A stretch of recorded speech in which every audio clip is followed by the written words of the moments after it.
Hello दोस्तों, स्वागत है हमारे यूट्यूब चैनल में। दोस्तों आज का ये वीडियो जो है सभी दुकानदार भाई लोगों के लिए है, जिसमें कि है जितने भी दुकानदार भाई लोग हैं, चाहे कोई भी किसी भी तरह का दुकान चलाते हैं, तो उनके लिए जो है यहाँ पे बहुत ही बेस्ट ट्रिक लेके आए हैं प्राइस कोड। ये प्राइस कोड क्या है और इनके प्राइस कोड जो है प्राइस कोड के क्या है ये पहले जानेंगे, और प्राइस कोड लगाने से क्या क्या फ़ायदा होता है, प्राइस कोड जो है कैसे लगाया जाता है, और ये प्राइस कोड कैसे बनाया जाता है। तो पहले मैं यहाँ पे आपको ये बता दूँ कि प्राइस कोड क्या होता है। तो जो भी आप प्रोडक्ट बेचते हैं, जो भी चीज़ अपने दुकान में बेचते हैं, चाहे आपका टेलीकॉम का दुकान हो या कोई भी किसी तरह का दुकान हो जिसमें कि आप कुछ भी सामान बेचते हैं, तो उसमें जो यहाँ पे अपना जो कोड लिख के रखते हैं कि कितना में बेचना है, कितना दाम में बेचना है, इसी को हम प्राइस कोड बोलते हैं। तो ये प्राइस कोड जो है इसमें लगाने से क्या फ़ायदा होता है, इसको कैसे लगाया जाता है और इसको कैसे बनाया जाता है, आज की इस वीडियो में पूरी डिटेल्स में जो है यहाँ पे जानने वाले हैं।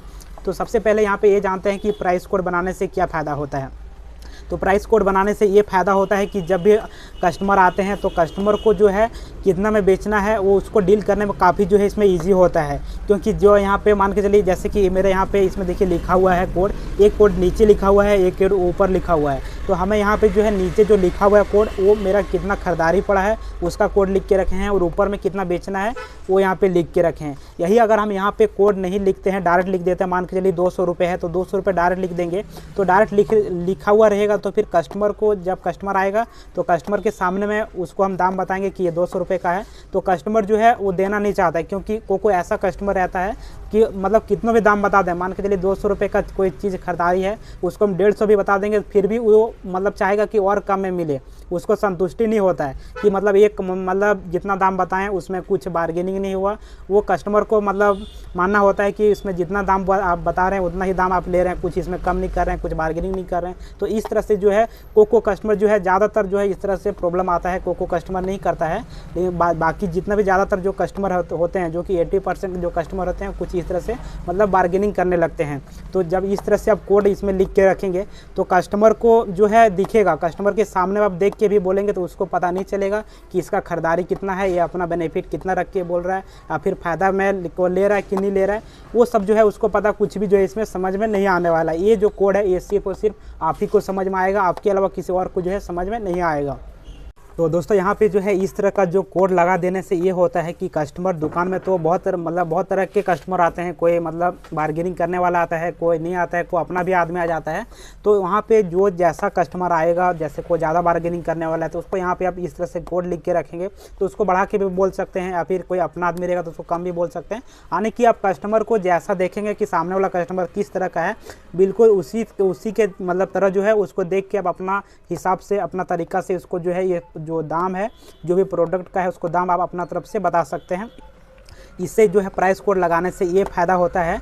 और मान के चलिए अगर यहाँ पे नीचे मेरा खरीदारी का दाम लिखा हुआ है, ऊपर में बेचने का दाम लिखा हुआ है, तो को कस्टमर जो है बहुत ज़्यादा बार्गेनिंग करता है, तो उसको यहाँ पे मान के चलिए खरीदारी मेरा 200 रुपये है और उसको हम 210 में भी देते हैं, तो मेरा जो है नुकसान नहीं लगता है। तो इससे ये पता चलता है कि कोड मेरा लगा हुआ से ये पता चलता है कि खरीदारी कितना है, कितना में दें कि नहीं दें, फ़ायदा है कि नुकसान है। कुछ इस तरह से जो है फ़ायदा होता है कोड इसमें प्राइस कोड लगाने से। अब यहाँ पे इसमें एक और हम बेनिफिट जानते हैं कि प्राइस कोड लगाने से क्या होता है। प्राइस कोड लगाने से ये होता है कि अब जब आपके दुकान में जितने भी सामान है, ठीक है, तो सभी में आप कुछ इस तरह से प्राइस कोड लगा दें, तो इससे बेनिफिट ये रहेगा कि अगर आप किसी कारण दुकान में आप नहीं भी रहते हैं, या फिर आपका कोई स्टाफ रहता है, या फिर कोई भी कोई दूसरा आदमी रहता है जो कि दुकान में कभी काल रहता है, या फिर आप कहीं पे चल गए, तो फिर उस टाइम जो है वो आदमी जो है दुकान को संभाल रहा होगा। तो इस तरह से जब आप कोड सभी में लिख के रखेंगे, और जो भी आप कोड लिख के बनाए हैं उसका जो है लिस्ट एक बना के दे देंगे छोटा सा कागज में लिख के, तो वो जो है वो कस्टमर से डील कर लेगा कि कौन सा सामान कितना में बेचना है, कितना में नहीं बेचना है, फ़ायदा है, नुकसान है, कुछ इस तरह से डील वो कर लेगा। यहाँ पे आपके दुकान में चाहे आपका कोई भी किसी तरह का कोई भी दुकान हो, तो अपने दुकान में जो भी सामान बेचते हैं यहाँ पे कुछ इस तरह से सभी भी जितने भी तरह के प्रोडक्ट होते हैं सभी में आपको यहाँ पे कोड लगा देना। जैसा कि मेरा यहाँ पे देख सकते हैं सभी में जो है मेरा कोड यहाँ पे लगा हुआ है, देख सकते हैं सभी में मेरा जो है कोड लगा हुआ है। और सारा जो भी सामान है यहाँ पे देख सकते हैं, ये सब सभी में जो है मेरा कोड कहीं ना कहीं जो है इसमें देखिए हर जगह आपको जो है कोड इसमें देखने को मिलेगा। तो इसी तरह से आप हर जगह कोड लगा के रखें ताकि आपको काफ़ी जो है इजी होगा। अब यहाँ पे आप देखेंगे कुछ सामान में यहाँ पे, जैसे कि ये सामान मैं यहाँ पे लिखा हूँ, देखिए इसमें मेरा नीचे का जो खरीदारी है वो यहाँ पे कोड लिखा हूँ, ऊपर मेरा जो कितना बेचना है वो यहाँ पे कोड में लिख के रखा हूँ। इसी तरह से यहाँ पे ये भी लिखा हूँ। और यहाँ पे जैसे एक और चार्जर है तो इसमें यहाँ पे सिर्फ जो है एक ही कोड लिखा हूँ। तो ये जो मेरा कोड है ये सिर्फ बेचने वाला है। तो आप यहाँ पे दोनों एक साथ में कोड भी लिख सकते हैं या फिर सिर्फ बेचने वाला है उसको लिख सकते हैं। आपका खरीदारी कितना है उसको यहाँ पे इसके कोड के जो भी आपका डब्बा रहता है उसके बैक साइड में या फिर इसको नीचे की साइड में लिख सकते हैं। जैसे कि मेरा यहाँ पे नीचे की साइड में मेरा खरीदारी है और बेचने का जो कोड है वो यहाँ पे है। तो आप अपना हिसाब से दोनों एक साथ में या फिर जो आपको खरीदारी है वो नीचे की साइड में या फिर बेचने वाला ऊपर में या फिर दोनों एक साथ में, जो जैसा आपको सूटेबल लगे उसके हिसाब से यहाँ पे आप सभी में जो है अपना प्राइस कोड लगा सकते हैं। जैसे कि यहाँ पे साउंड बार मेरा है, इसमें भी मेरा कोड लगा हुआ है, इसमें भी कोड लगा हुआ है, यहाँ पे देख सकते हैं इसमें भी कोड लगा हुआ है। तो सभी में मेरा जो है हर एक चीज़ में जो है यहाँ पे कोड मेरा लगा के हम रखे हैं ताकि काफ़ी जो है इसमें इजी होता है बेचने के लिए। अब यहाँ पे हम आपको कोड जो है कैसे बनाना है पूरी डिटेल्स में आपको हम डीपली नॉलेज के हिसाब में बताते हैं। तो दोस्तों यहाँ पे आपको प्राइस कोड बनाने के लिए एक पेन और पेज ले लेना है। यहाँ पे आपको जो है जिनके भी नाम से प्राइस कोड बनाना है, अपने मम्मी पापा के नाम से या दुकान के नाम से या अपने नाम से, उनका जो है यहाँ पे आपको नाम लिख लेना है। जैसे कि यहाँ पे फॉर एग्जाम्पल के लिए मैं यहाँ पे नाम लिख देता हूँ।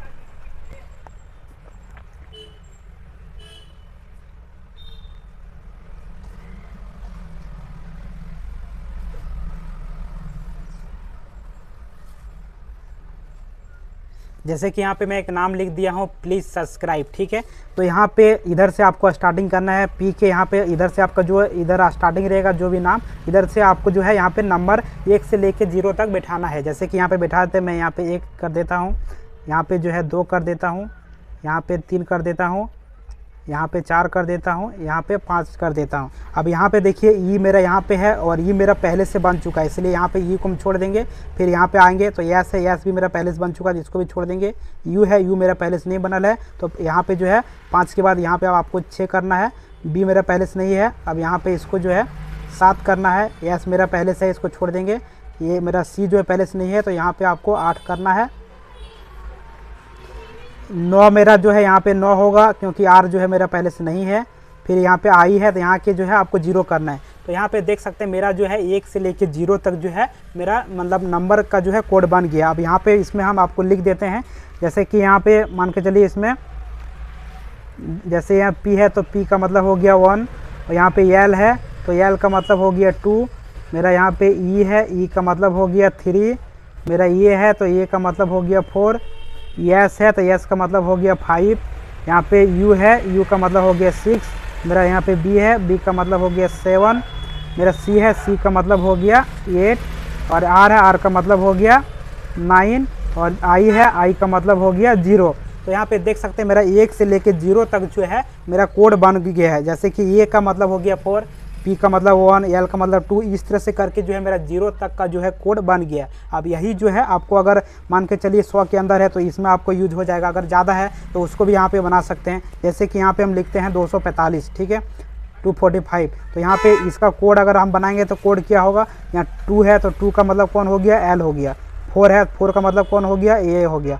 5 का मतलब कौन हो गया, एस हो गया। तो यहाँ पे देख सकते हैं एल ए एस यानी कि 245, इस तरह से कोड बन गया। तो मेरा यहाँ पे जो भी कोड है, जैसे यहाँ पे कोड जैसे देखिए मेरा इसमें कोड लिखा हुआ है, इसके आगे प्लस लगा दिए। तो इसके आगे प्लस लगा दें ताकि ये वो कस्टमर को जो है कन्फ्यूजन करने की वजह से इसको यहाँ पे हम इसमें प्लस लगा दिए। तो आप प्लस नहीं भी लगा सकते हैं या फिर लगा सकते हैं, इससे कोई फ़र्क नहीं पड़ता है। लेकिन ये प्लस अगर आपका यहाँ के अलावा इधर कहीं लगेगा तो फ़र्क पड़ता है। तो वो कैसे पड़ता है वो यहाँ पर हम दिखाते हैं।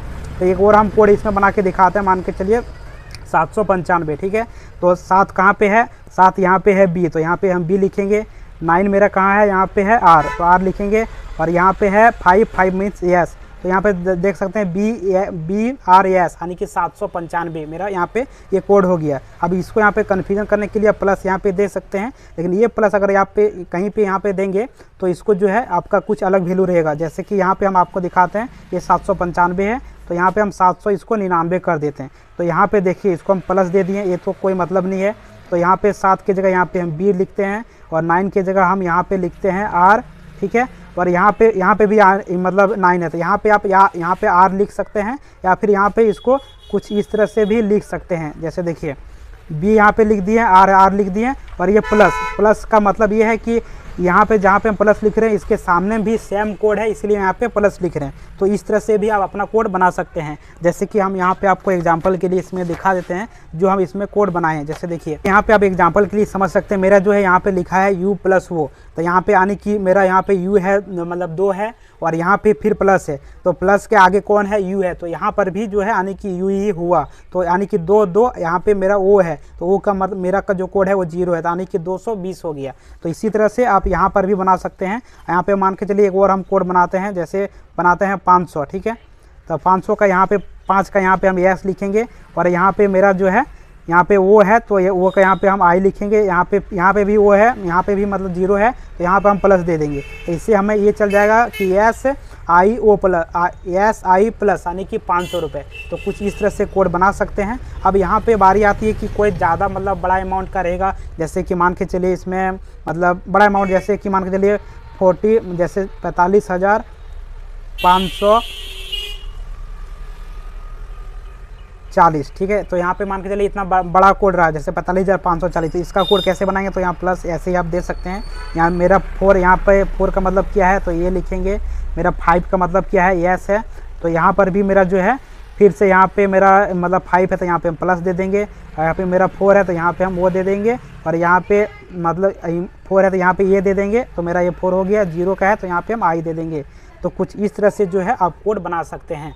तो यही था आज की इस वीडियो में। तो आई होप दोस्तों ये वीडियो से आपको काफ़ी कुछ जो है इसमें सीखने को मिला होगा, और आप भी जो है अपने दुकान में ये जो प्राइस कोड है वो ज़रूर लगाएं। इसका जो है काफ़ी बेनिफिट रहता है। आपके मतलब जो भी मेन दुकानदार है वो नहीं भी रहता है, तो जो भी दुकान को संभाल रहे होते हैं स्टाफ है या फिर कोई भी है, वो बहुत ही आसान तरीक़ा से उसको जो है कस्टमर से डील कर लेता है। तो आज के लिए इतना ही, मिलते हैं किसी नई वीडियो में नई टॉपिक के साथ। वीडियो को लाइक करें, चैनल पर नए तो सब्सक्राइब करें। Thank you.